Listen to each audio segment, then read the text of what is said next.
porque después de escuchar este discurso agresivo y mentiroso de personajes como el gallito muy chayoteado de Joaquín López Dóriga, no nos queda más que preguntar si la verdadera peligrosidad que se quiere censurar en las redes sociales está más bien en la derecha mexicana.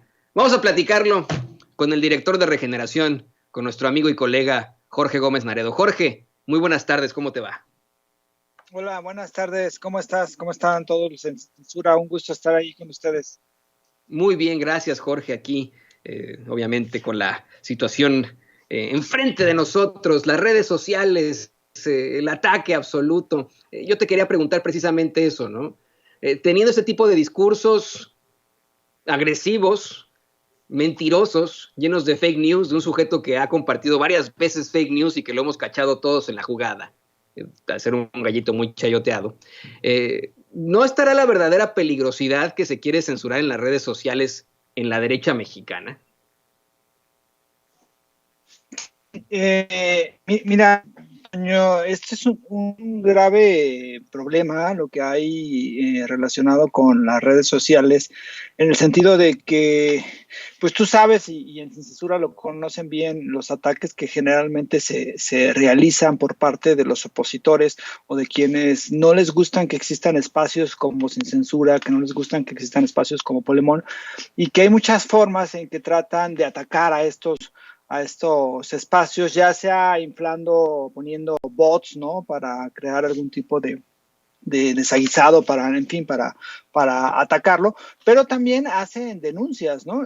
Por ejemplo, el caso que yo conozco, que es un caso que lo conozco pues de cerca, ¿no? Que es el de Polemón, que durante muchísimos años, ciertos meses, ¿no? Hay gente encargada de denunciar al portal, ¿no? Ante Google en este caso, para tratar de decir, no, es que ahí hacen noticias falsas o ahí atacan o ahí utilizan lenguaje que no es apropiado, ¿no? Y entonces son, digamos, ejércitos de personas que están cotidianamente pues denunciando, ¿no? Y denuncian en Facebook, denuncian en Twitter, denuncian en YouTube, denuncian en páginas, ¿no? Y muchos de estos utilizan, como son contratados a veces por gobiernos o a veces por instituciones, pero que en esos contratos pues aparece como una especie de nómina aparte que se dedica a eso.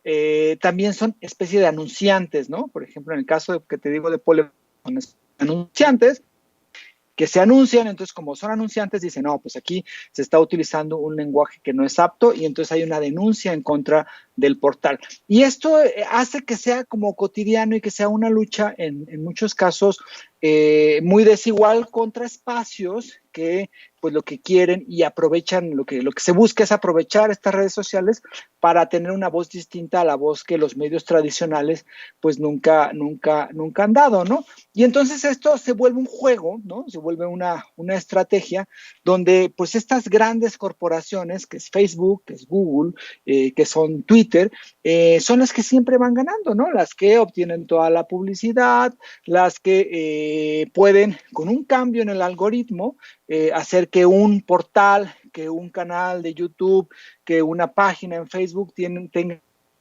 menos interacción. Y esto es algo que en realidad es preocupante porque significa que hay como una cierta, pues no inestabilidad, pero sí como una incapacidad de estos portales como para hacerle frente a estas cuestiones. Y entonces cuando hay ya grupos que atacan directamente a portales, que atacan directamente a personas, que atacan directamente a páginas de Facebook o de Twitter o en YouTube, pues me parece que hay como un grave problema que no se ha solucionado y que no sabemos, al menos yo en el caso de Polemón, que es el caso que tengo muchísimo más cercano, no sabemos cómo hacer, qué hacer o cómo combatir estas cuestiones.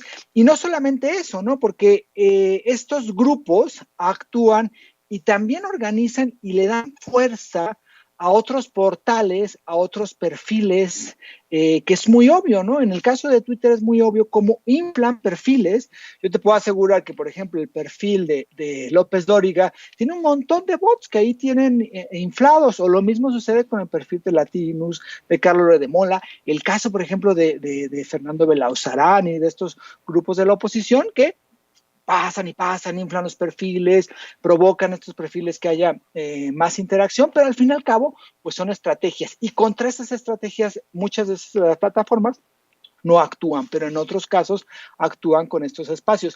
Entonces, sí hay un riesgo cotidiano de que estas redes sociales que vinieron a dar un golpe en muchísimos aspectos al discurso único que existían los medios de comunicación, se han transformado también en los grandes patrones, ¿no? Que a partir de un cambio, de un botoncito, de una censura, pues hacen que esfuerzos amplios desde la sociedad pues sean, pues ahora sí que censurados. Si el caso de la censura, que me parece, contra, más allá de si estás de acuerdo o no estás de acuerdo, yo creo que nadie podría estar de acuerdo con Trump, pero no se puede llamar otra cosa que es una censura. Si esa cuenta, pues es muy simbólica porque censuran al presidente de los Estados Unidos y qué pueden hacer con otros espacios y con otros, pues con otros proyectos y con otras cuestiones, ¿no? Por eso me parece que es algo que es importante y que quienes estamos interactuando en las redes sociales nos damos cuenta de esta cuestión que sí creo que es de preocupar porque en algún momento dado puede venir este tipo de censuras. También la censura que existe, por ejemplo, ahora que el INE quiere censurar las mañaneras y todo, que es otro tipo de censura, pero que son como varios problemas que yo veo en un futuro inmediato y especialmente en este año electoral.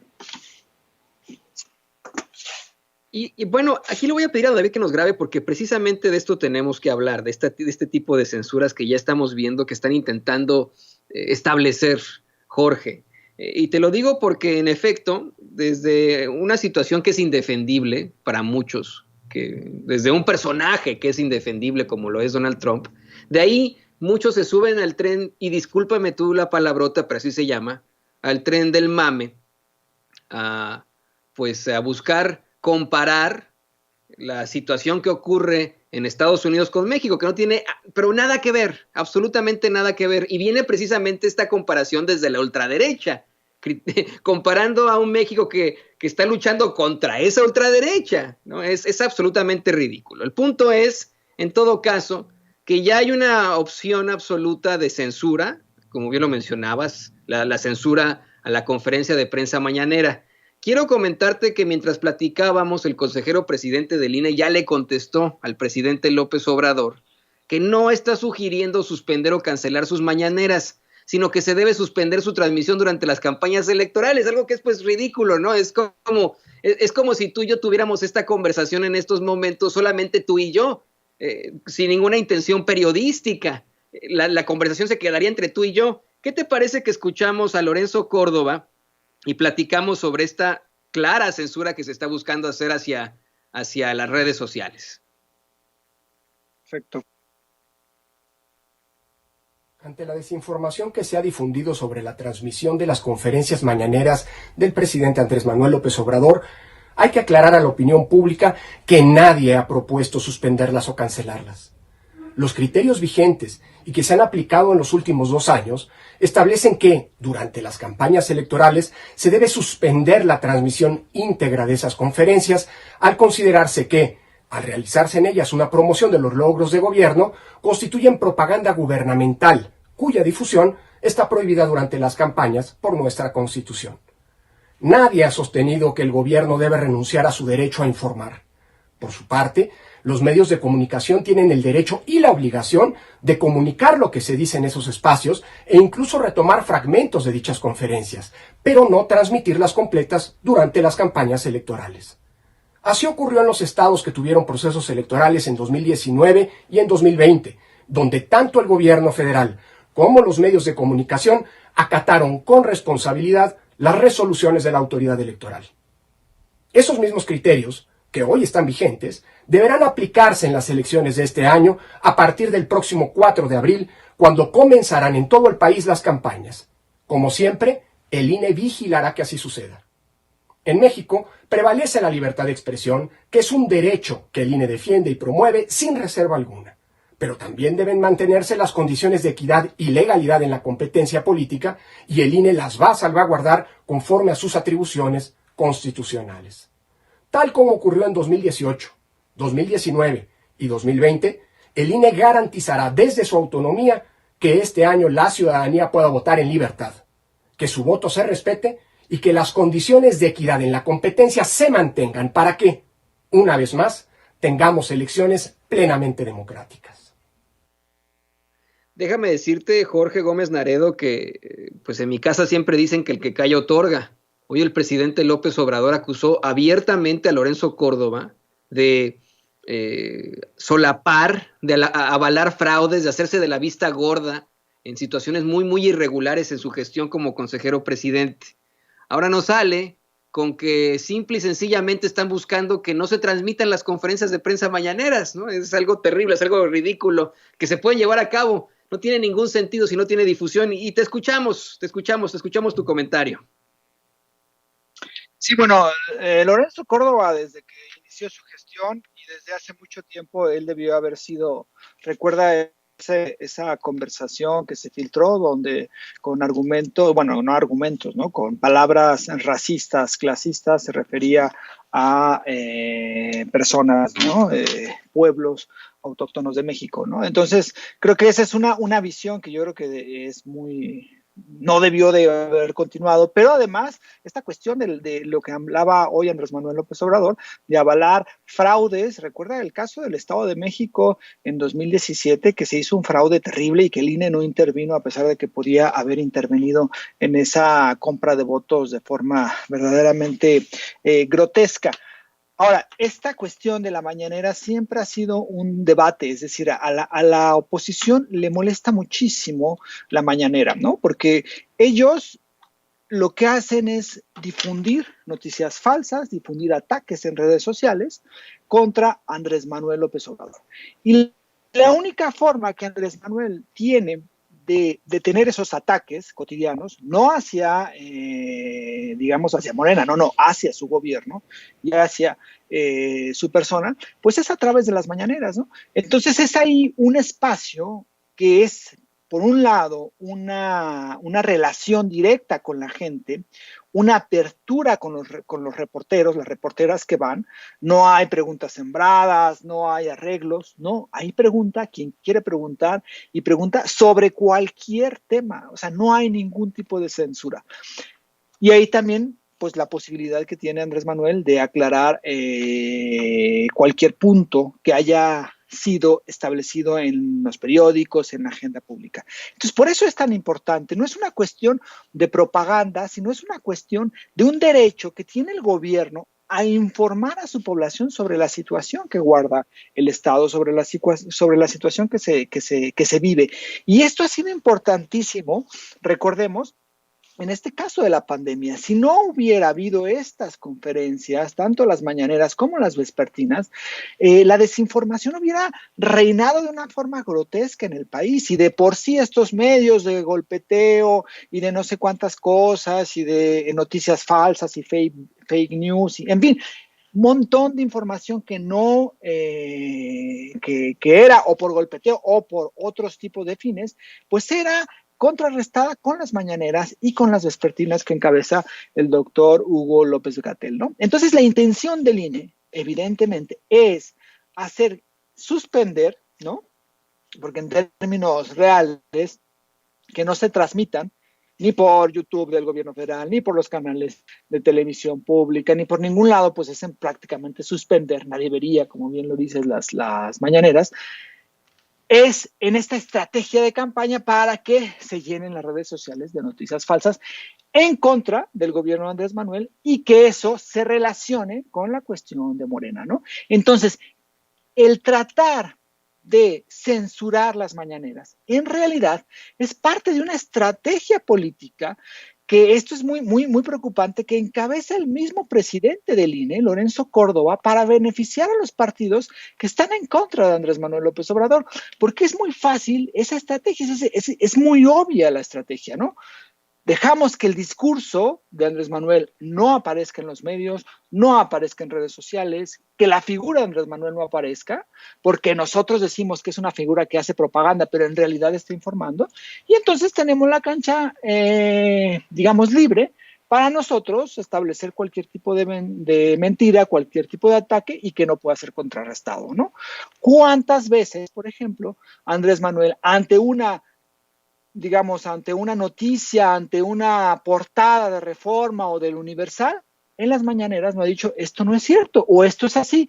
¿Cuántas veces no se ha dicho que un reportero tiene una duda y entonces Andrés Manuel dice, bueno, mañana te va a informar el subsecretario o el secretario, o bueno, aquí está esta información? Es decir, es un sistema en las mañaneras de rendición de cuentas y de transmisión de la información del gobierno, que no tiene nada que ver con Morena, pero que a partir del INE quieren eliminarlo, para eso sí beneficiar al bloque de partidos que va en contra de Morena.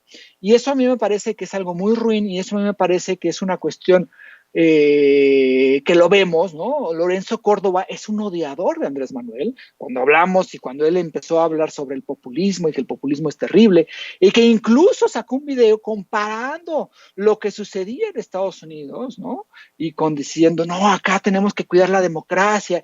Es algo terrible de una persona que se supone es el árbitro del proceso electoral, ¿no? Y eso de que se vista de árbitro, pero que en los hechos esté intentando beneficiar al bloque opositor, me parece algo verdaderamente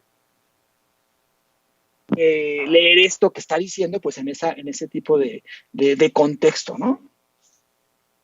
Y hay que decirlo claramente, el hecho de que se busque, pues que exista esta conferencia de prensa mañanera y que los medios tradicionales obtengan uno que otro byte, como lo dice el mismo Lorenzo Córdoba, les da el sartén por el mango precisamente a los medios tradicionales de solamente citar lo que ellos quieran, la parte que ellos quieran, el momento que ellos quieran de la conferencia de prensa mañanera, sin que la gente se entere y la pueda escuchar en su totalidad, que sea la gente la que decida. Eso hay que dejarlo muy, muy claro. Si de pronto se consigue esto, porque sabemos que habrá una serie de impugnaciones jurídicas al respecto, pero si esto se consigue, la mañanera solo estará disponible por los canales de Sepropie a los medios de comunicación tradicionales, pero nosotros, los que estamos en los medios de comunicación independientes, desde el periodismo independiente, no tendríamos acceso a esa conferencia de prensa mañanera.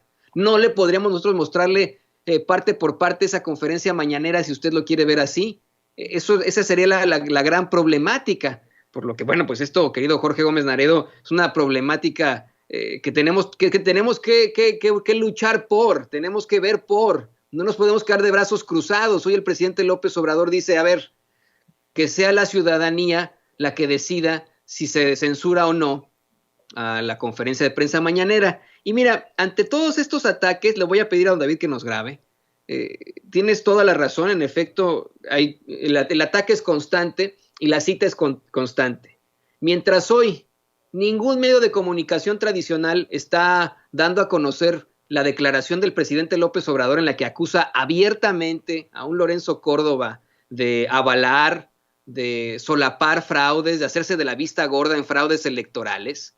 Sí, le están dando muchísima fuerza en muchos espacios de los medios tradicionales a lo que da a conocer esta controvertida organización Mexicanos Unidos contra la Corrupción y la Impunidad, que en su momento dirigió Claudio X González, ahora se deslindan de él, pero bueno, en su momento dirigió Claudio X González, y que asegura que la SEDATU asignó un contrato de 89 millones de pesos para remodelar el estadio de las Guacamayas de Palenque, el equipo de béisbol de Pío López Obrador, hermano del presidente. ¿Qué nos puedes decir sobre esto, Jorge?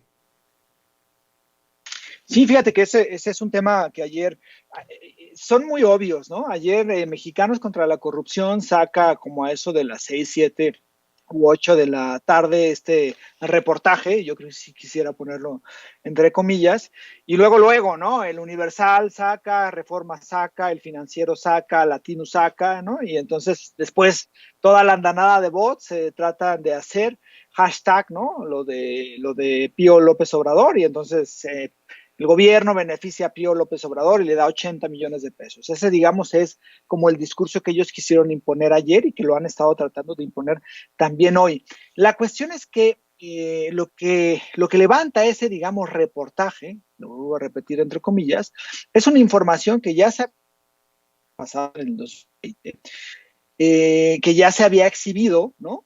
en donde la SEDATU que está haciendo un trabajo, a mí me parece que es un trabajo muy interesante porque ha hecho una gran labor Román Meyer, que ha sido como muy poco mediática, pero creo que ha establecido momentos de infraestructuras, es decir, obras de infraestructura, de beneficio a comunidades, y que lo ha hecho de una forma cotidiana, constante, y que me parece que es un trabajo que es digno de ver, ¿no? Y que es digno de visualizar.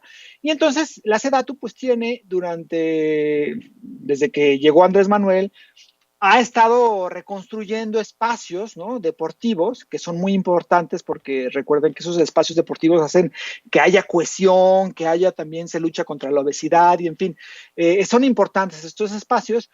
Y entre muchas unidades deportivas o polideportivos que ha empezado a reconstruir, hay uno que es el de Palenque, Chiapas, que es un polideportivo donde hay un estadio, donde juegan un equipo de béisbol, que sí el hermano de Andrés Manuel, Pío López Obrador, tiene el nombre de ese equipo, pero no es de su propiedad, y el polideportivo no es de su propiedad, y el estadio donde también se va a remodelar no es de su propiedad, ¿no? Y entonces, ayer este portal de Mexicanos contra la Corrupción saca esta idea.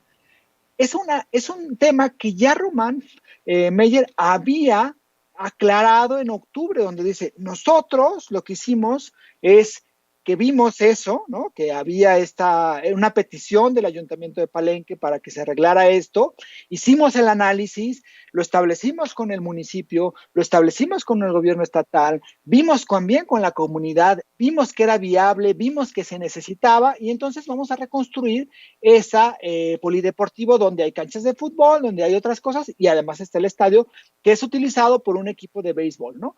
Entonces, es en realidad una cuestión de infraestructura que va a llegar a la población y que va a llegar a la gente que habita en Palenque, pero que la oposición lo ha establecido como este discurso de que el influyentismo de Pío López Obrador o esta familia corrupta de los López Obrador, y que es así el discurso que ha manejado y que se viene manejando.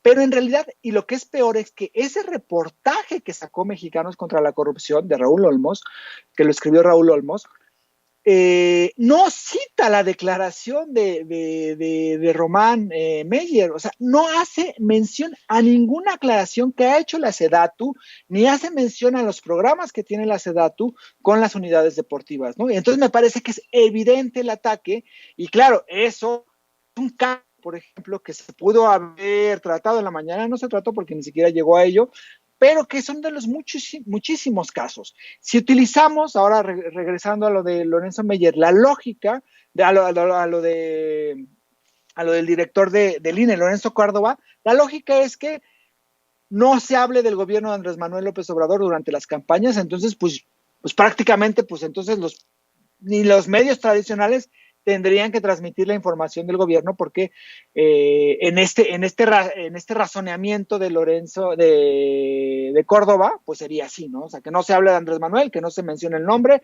y censuremos todos, lo cual es un verdadero absurdo de este personaje que está al frente de línea. Jorge Gómez Naredo, como siempre, muy interesante lo que nos planteas. Esta situación es algo que mucha gente no sabe, estos vicios en el reportaje, entre comillas, de Mexicanos contra la Corrupción y la Impunidad, que yo no lo veo como un medio de comunicación, eso en todo caso una organización que en su momento fue dirigida por Claudio X González, ahora se deslindan de él porque Claudio X González está en todo con Va por México, el Frena 3 o 4. Jorge Gómez Naredo, ¿qué te parece que nos compartes tus redes sociales, la forma en la que la gente puede acercarse a Regeneración, a Polemón, a tus espacios? Sí, bueno, ahí estamos en Morena Flix, que es el espacio del Instituto de Formación Política de Morena, que hay una pequeña pestaña donde se pueden descargar los números de Regeneración. Y bueno, ahí se puede ver esta información. Y también estábamos en Polemón, es polemón.mx, que es la página, la revista que creamos hace ya como 5 o 6 años con Jaime Avilés y César Huerta. Y ahí pues las redes son en Facebook, Revista Polemón, igualmente en Twitter, Revista Polemón, y a mí me pueden encontrar en Twitter como JG Naredo, y en Facebook también como Jorge Gómez Naredo, y pues estamos aquí al orden para lo que sea. Jorge Gómez Naredo, periodista independiente, director de Regeneración y colaborador de Polemón. Como siempre, muchísimas gracias. Nos vemos la próxima semana. Muchas gracias, Toño. Muchas gracias a todos los que hacen posible Sin Censura. Un abrazo muy fuerte a Vicente, que esperemos ya pronto esté recuperado completamente. Y pues de verdad, muchas gracias y yo muy honrado de estar aquí con ustedes. Muy pronto, esperemos también, querido Jorge Gómez Naredo. Muchísimas, muchísimas gracias y un abrazo también para ti.